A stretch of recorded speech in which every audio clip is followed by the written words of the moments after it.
Ողջույն։ Ժողովրդավարական և իրավական պետությունում ընտրությունների գլխավոր նախապայմանը բոլոր թեկնածուների և քաղաքական ուժերի համար հավասար, արդար, մրցակցային պայմանների ստեղծումն է։ Սա ոչ թե իշխանության բարի կամք է, այլ օրենսգրքի խիստ պահանջ։ Մեզ մոտ այսօր իշխանությունը ցույց է տալիս, որ օրենքը իր ՔՊ-ին չի վերաբերում։ Ու չգիտեմ, դա է ավելի վատ, թե որ իրավապահները չտեսնելու են տալիս։ Կարող եք բերել մի օրենսդրական կարգավորում, որով ընտրությանը մասնակից բոլոր ուժերից միայն իշխող ուժի քարոզարշավի ժամանակ պետք է ամեն մետրի վրա տեղադրվեն ոստիկաններ, տարածքը մաքրեն ավտոմեքենաներից, որպեսզի Փաշինյանը քարոզարշավանի։ Ոստիկանապետն էլ պետք է քաղաքացիական համազգեստ հագնի ու մասնակցի։ Այսօր Երևանում նման իրավիճակ էր, նման ահազանգ կար։ Եթե մյուսների քարոզարշավին իրավապահներից, հատուկ ծառայողներից մասնակից կա, ապա միայն անձանց դեմքերը ֆիքսելու համար, որ հետո այցելեն տները։ Սա մի քանի տասնյակ միլիոն դրամ է ծախսում, որ պետական ապարատը տեղափոխի քարոզարշավի, գնում է մի 5-10 միլիոնի խոստում տալիս, հետ գալիս։ Հեն այդ այցի գումարը ծախսեիր, մի լավ գործ կանեիր։ Մարդկանց էլ կազատեիր քեզ տեսնելու դժբախտությունից։ Կամ ընտրական օրենսգիրքը հստակ արգելում է քարոզարշավի ժամանակ որևէ տեսակի բարեգործություն անել, ապրանք ծառայություն մատուցել, որովհետև դա ուղղակիորեն դիտարկվում է որպես ընտրողի կամքի վրա ազդելու փորձ, այսինքն ընտրակաշառք։ Բայց ՔՊԱ-ականները հանկարծ ընտրություններից առաջ հիշել են, որ իրենք հոգատար են, պետբյուջեի հաշվին իհարկե։ Վերջերս հիշում եք, ձերբակալեցին ուժեղ Հայաստան կուսակցության անդամին, թե բարեգործության արգելք է խախտել, խոստացել է հեռուստացույց տալ։ Դրանից հետո բառացիորեն 2 օր առաջ ահազանգ հնչեցվեց, որ Թալինի ՔՊԱ-ական քաղաքապետը խախտել է բարեգործության արգելքը և 30-ից 100 հազար դրամ բաժանել քաղաքի բնակիչներին, որպես սոցաջակցություն։ Փոխանցել է տարբեր քաղաքացիների սպառած էլեկտրաէներգիայի, ջրի գումարը, դեղորայքի գումար և այլն։ Բարեգործության արգելքի խախտումը քրեական հոդված է։ Հիմա այն հակակոռուպցիոնը, որ ընդդիմադիր կնոջը բռնել էր հեռուստացույց խոստանալու համար, Թալինի քաղաքապետի պարագայում ասում է, դե որպես կուսակցական չի բաժանել, որպես համայնքապետ է բաժանել, իր գործն է իբր արել, ու զուտ պատահաբար այդ գործը արել է ընտրության շեմին։ Տավրոս Սափյանը կուսակցական է, ավելին, պատգամավորի թեկնածու է, այն Թալինցին, որ վաղը պետք է գնա ընտրության, այսօր այդ ՔՊԱ-ականից փող է ստացել, նրա կամքի վրա ազդեցություն չի գործադրվում։ Ինչ կասեք, հարգելի հակակոռուպցիոն։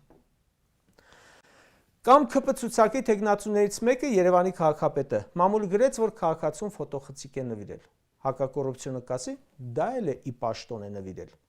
Հակակոռուպցիոնի ասածը այն է, որ սիրելի ժողովուրդ, այդ բարեգործության արգելքը ընդդիմության համար է, գործող ու ամենակարևորը ՔՊԱ-ական պաշտոնյային չի վերաբերում։ Ստացվում է ՔՊԱ-ականները, որ բողոքում էին նախկինում ենթադրյալ 5000-ների բաժանումից, ոչ թե փաստից էին դժգոհ, այլ գումարի չափից։ Մամուլը գրեց, որ ՔՊ-ի բարեգործական հիմնադրամը ևս խախտում է արգելքը, կամ ՔՊ ցուցակի անդամներից մեկը իր բարեգործական հիմնադրամով բարեգործություն է անում։ Կենտրոնական տրական հանձնաժողովը, դատախազությունը, հակակոռուպցիոնը խլացել են, երևի սպասում են Փաշինյանի SMS-ին, որ արշավեն ընդդիմադիրների վրա։ Լրագրողը Նիկոլին ասում է. դուք նյութապես շահագրգռելու խոստում եք տալիս ձեր հանդիպումների ժամանակ, աշտարակում երիտասարդին օր 14000 դրամով աշխատանք է առաջարկել։ Սա արդարանում է։ Չեմ հասկանում, ինչի է արդարանում։ Այդ երբ հակակոռուպցիոնը գնաց իր հետևից, որ ինքն էլ արդարանում է։ Եկա երկիր հանձնեց քրգործ չհարուցեցին, ինչից ենք մենք խոսում։ Դպրոցը պետք է ապաքաղաքական լինի, դա էլ է օրենքի պահանջ։ ՔՊ-ի հանրահավաքները չեն անցնում սակայն առանց ուսուցիչների ու աշակերտների։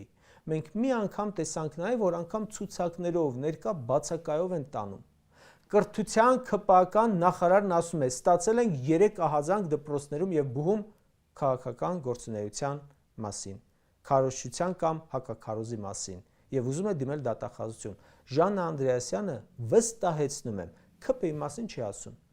Ինքը հաստատ չի տեսել Նիկոլի քարոզչական շոուներում երեխաներին։ Ու սա էլ հենց ՔՊ-ական իշխանության երկակի ստանդարտներն են։ Մի կողմից ուսուցչին գործից հանում են ոչ աշխատանքային ժամի ԲՀԿ շտաբ մտնելու համար, մյուս կողմից կրթահամալիրի տնօրենին մտցնում են ՔՊ-ի ցուցակ։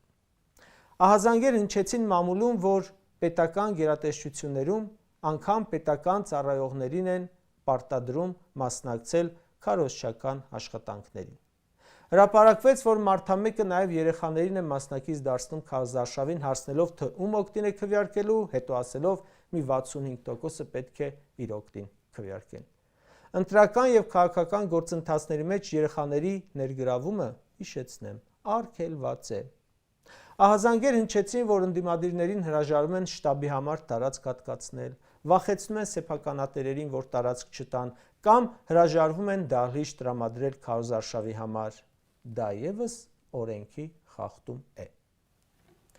Այսինքն, ոնց կարողանում են, փորձում են իրենք օգտագործել վարչական պետական ռեսուրսը ընդդիմադիրների համար ստեղծելով դժվարություններ։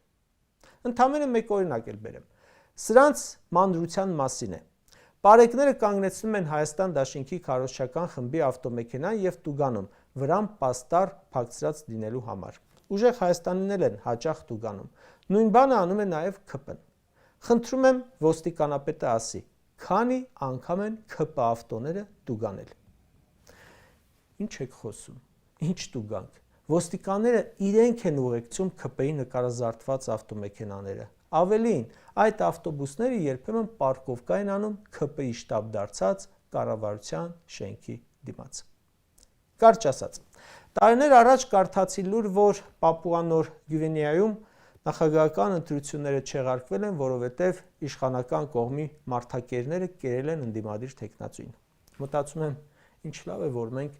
ժողովրդավարության բաստիոնում ենք ապրում։ Ես հիմա չգիտեմ իշխանականների այսպիսի գործունեությունը, որ այսօր անում են մի չնչին մասը թվարկեցի, որքան ազդեցություն կունենա ընտրությունների ելքի վրա, բայց որ այս ընտրական գործընթացը մեկնարկել է խախտումներով, ոչ մի խոսք։ Ու սա դեռ ընդամենը քարոզարշավի սկիզբն է, որքան կրքերը թեժանան, իսկ դա անպայման կլինի, սրանք պարզապես վստահ եմ կանցնեն էլ ընտրական, էլ քրեական օրենսգրքերի, էլ սահմանադրության վրայով։ Իբր չէին անցնում էլի։ Նպատակը մեկն է՝ պահել աթոռը։ Երբ ուժը խախտում է բոլոր օրենքները ընտրվելու համար, պատկերացրեք, թե ինչպես է այն ոտնատակ տալու ձեր իրավունքները ընտրվելուց հետո։